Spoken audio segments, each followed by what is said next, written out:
আপুরা। আজকে তেলাপিয়া মাছ দিয়ে, আলু দিয়ে আর পটল দিয়ে, বেগুন দিয়ে রান্না করব।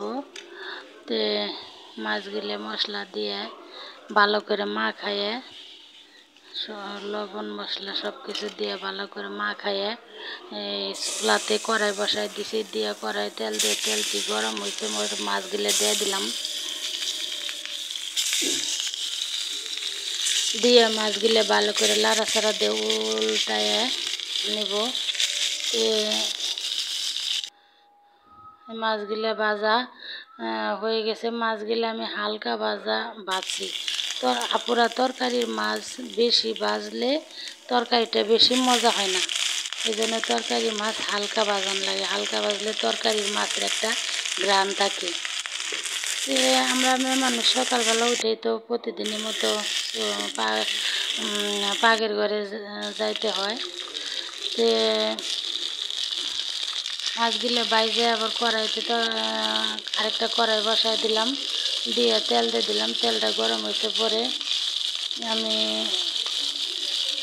পেঁয়াজ দিয়ে দিলাম। পেঁয়াজ, রসুন কুচি এগুলো ভালো করে বাইজে নিয়ে তারপরে এর মধ্যে একটু পানি দিয়ে দিয়েছি। মশলাগুলো পুড়ে যাবো গা।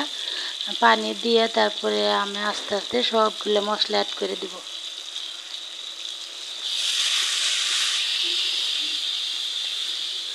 তারপরে মশলাটা ভালো করে কষাই নেব আমি। তরকারি মশলা যত কষাবেন তত তরকারি মজা হবে। এইটাই হলো তরকারির নিয়ম।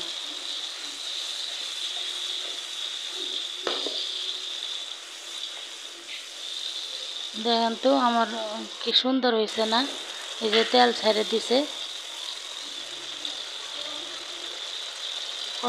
আমার মশলাগুলো কিন্তু কষানো হয়ে গেছে, তেল ছেড়ে দিছে। দেন তারপর আমি সবজিগুলো দিয়ে ভালো করে লাড়াচাড়া দিয়ে ঢাকা দেব। 2 মিনিট পর পর আইসে লো আছে একটু করে লাড়া দিয়ে দিব।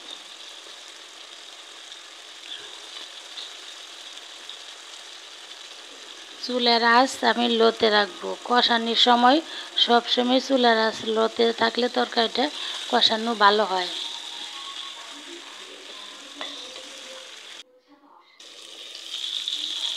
এই যে দেখুন আমার তরকারিটা কষানো কিন্তু হয়ে গেছে। যে কষানোতেও তেল ছেড়ে দিছে তরকারি।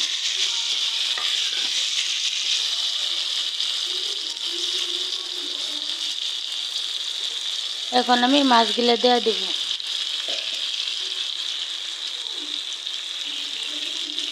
মাছগুলো দিয়ে পরিমাণ মতো ঝোল দিয়ে দিব।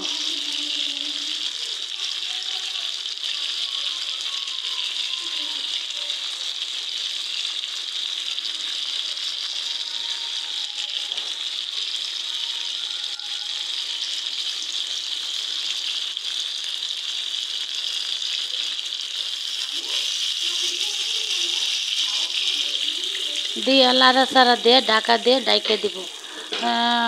4 মিনিটের মতো হাই হিটে জাল দিব ঢাকা দিয়ে।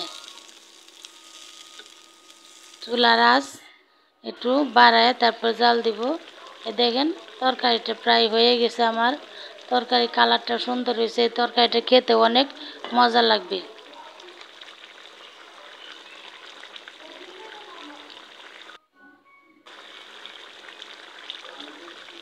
আমার তরকারিটা হয়ে গেছে।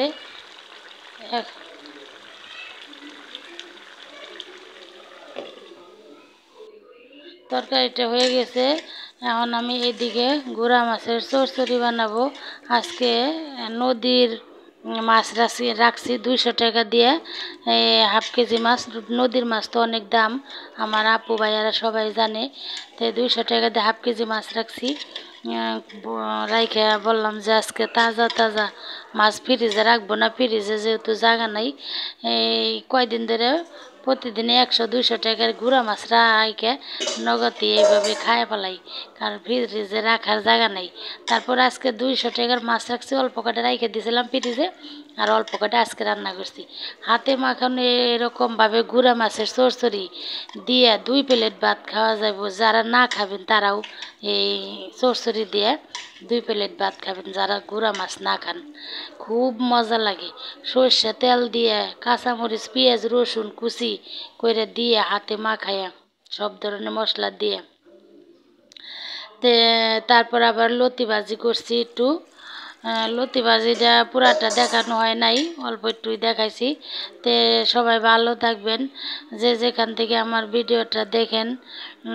ভালো লাগলে একটা লাইক কমেন্ট শেয়ার দিয়ে আমার পাশে থাকবেন। আর ভিডিও শুরুতে একটা লাইক দিয়ে তারপর ভিডিওটা দেখা শুরু করবেন। আমি সবার ভিডিও তাই করি। আমার ভিডিও দিকে অনেকে কমেন্ট হয়, লাইক কম হয়, কিন্তু আমি এটা করি না। আমি আগে একটা ভিডিও দেখার সময় লাইক দিই, তারপরে হলো কমেন্ট করি।